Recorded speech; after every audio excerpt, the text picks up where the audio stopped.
All right. Seriously. My voice was great all day until I come into production. Just ridiculous.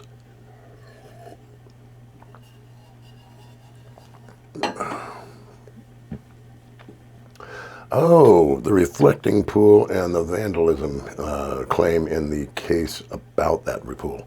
This is going to be interesting. Stick with me.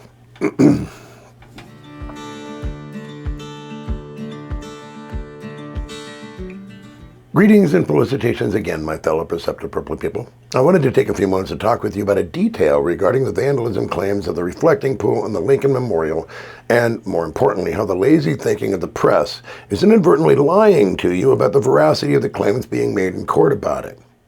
Okay, there's a lot of stuff being generated regarding what has become the reflecting pool saga.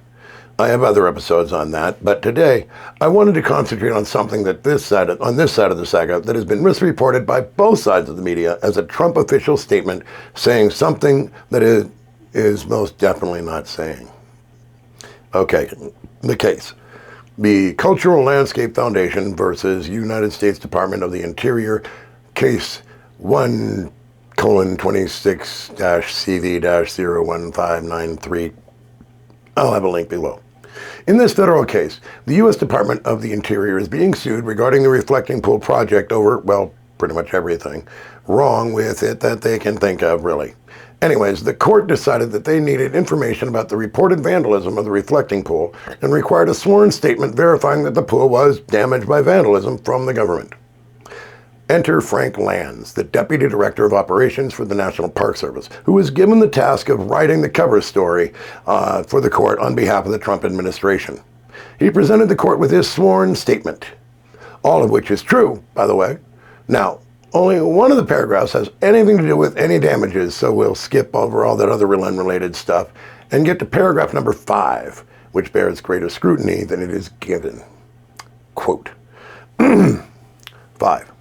On June 9th, 2026, after the rehabilitation project was substantially complete, the U.S. Park Police responded to an NPS report of damage to the reflecting pool, including a caulk over the foam sealant that was cut with a sharp knife or razor and destruction of delaminating surface material.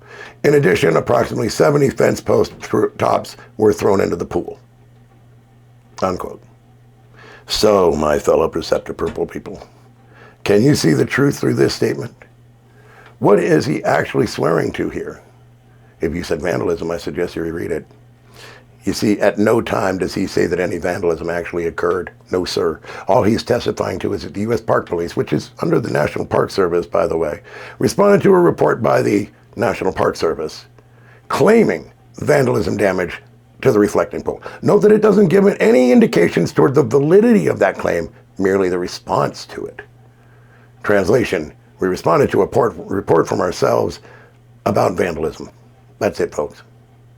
Now, before you go too hard on old poor Frankie here, friends and neighbors, he's not actually a Trump appointee. No, he took office under Biden in 2023 and appears to be an actual career civil servant of 20 plus years. Respect. Who I am certain would very much like to be able to keep his job under most definitive adverse circumstances for himself.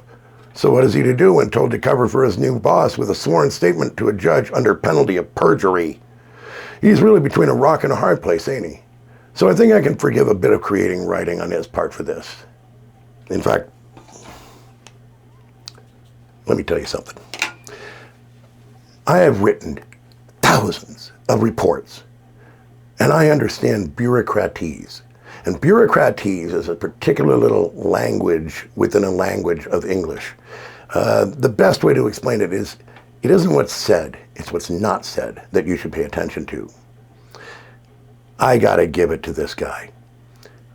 This is some grade A bureaucratese.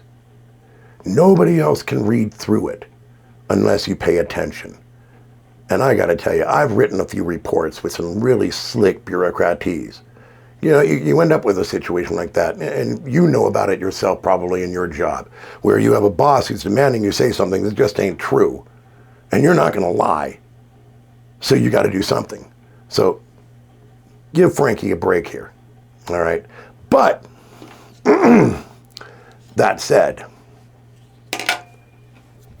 the media should have caught this nice little sophistry and failed to do so. Therefore, all their reporting of confirmation of the vandalism of the pool is, ipso facto, bullshit, spewed by lazy thinking journalists who, quite frankly, should be ashamed of themselves for it. Fortunately, my fellow Perceptor Purple people, now you know better. So what are your thoughts about this? Do you find our position reasonable, or do you have more logical and or rational ideas on this subject? Do be prepared for vigorous yet polite debate? But let's hear it. As always, I'll see you in the comment section below. Till our next chat, remember to keep your balance and stay purple, people. We'll see you again real soon, and let's get America together again.